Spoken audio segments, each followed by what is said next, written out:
Hello student, आज हम इस वीडियो में क्लास 9 का मॉडल क्वेश्चन पेपर लेके आए हैं। साइंस का है। इसमें कुल 10 प्रश्न है जो परीक्षा की तैयारी की दृष्टि से अति महत्वपूर्ण है। तो चलो हम प्रश्न की ओर देखते हैं। सही विकल्प का चयन करना है। पहला प्रश्न है, यदि किसी पिंड का विस्थापन शून्य है तो बल द्वारा उस पिंड पर किया गया कार्य होगा।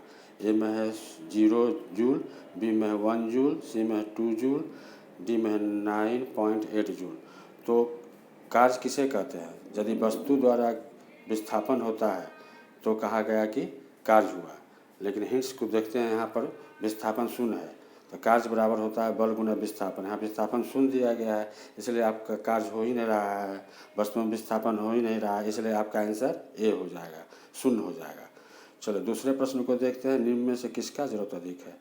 ए में है साइकिल, बी में है कार, सी में है बस, डी में है रेलगाड़ी। तो जिसका द्रव्यमान अधिक होता है उसी का जड़त्व अधिक होता है, तो आपका आंसर हो जाएगा डी। रेलगाड़ी का द्रव्यमान सबसे अधिक है, इसलिए आपका आंसर हो जाएगा डी। तीसरे प्रश्न को देखते हैं। द्रव्यमान और वेग के गुणनफल को कहते हैं। ए में है संवेग, बी में है आवेग, सी में है बल, डी में है दाब। आपका आंसर हो जाएगा ए, संवेग। चौथा प्रश्न देखते हैं। ध्वनि तरंगे होती है। ए में है अनुप्रस्थ तरंग, बी में है अनुदैर्ध्य तरंग, सी में है ए और बी दोनों, डी में है इनमें से कोई नहीं। तो आपका आंसर हो जाएगा अनुदैर्ध्य तरंग।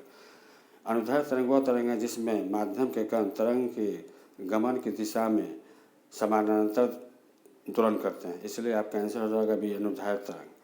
पांचवा प्रश्न देखते हैं। समान मनुष्य के कानों के लिए श्रव्यता परास क्या है? ए में है 20 एचजेड से 20,000 एचजेड, बी में है 20 एचजेड से 2,000 एचजेड, सी में है 200 एचजेड से 20,000 एचजेड, डी में है 200 एचजेड से 2,000 एचजेड। आपका आंसर हो जाएगा ए, 20 एचजेड से 20,000 एचजेड तक मनुष्य सुन सकता है। छठा प्रश्न है। लोहे का जहाज पानी में नहीं डूबता लेकिन लोहे की कांटी पानी में डूब जाती है, इसका कारण है? ए में है गुरुत्वाकर्षण, बी में है उत्प्लावन, सी में है घर्षण, डी में है इनमें से कोई नहीं।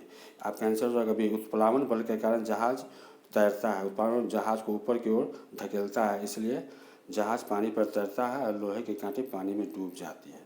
सातवां प्रश्न है। संवेग परिवर्तन की दर समानुपाती होती है। ए में है जड़त्व के, बी में है आरोपित बल के, सी में है त्वरण के, डी में है इनमें से कोई नहीं। आपका आंसर हो जाएगा आरोपित बल के, बी। आठवां प्रश्न है।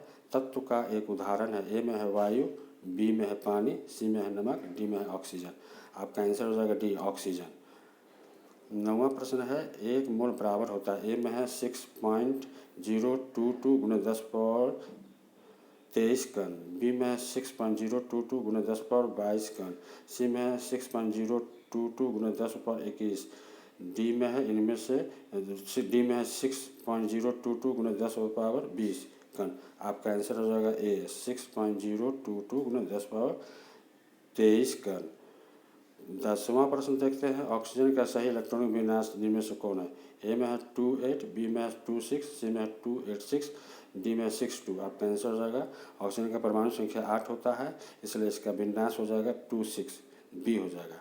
बगल में आंसर दे दिया गया है, इससे आप मिलान कर सकते हैं। आज के लिए बस इतना ही, फिर अगले वीडियो में।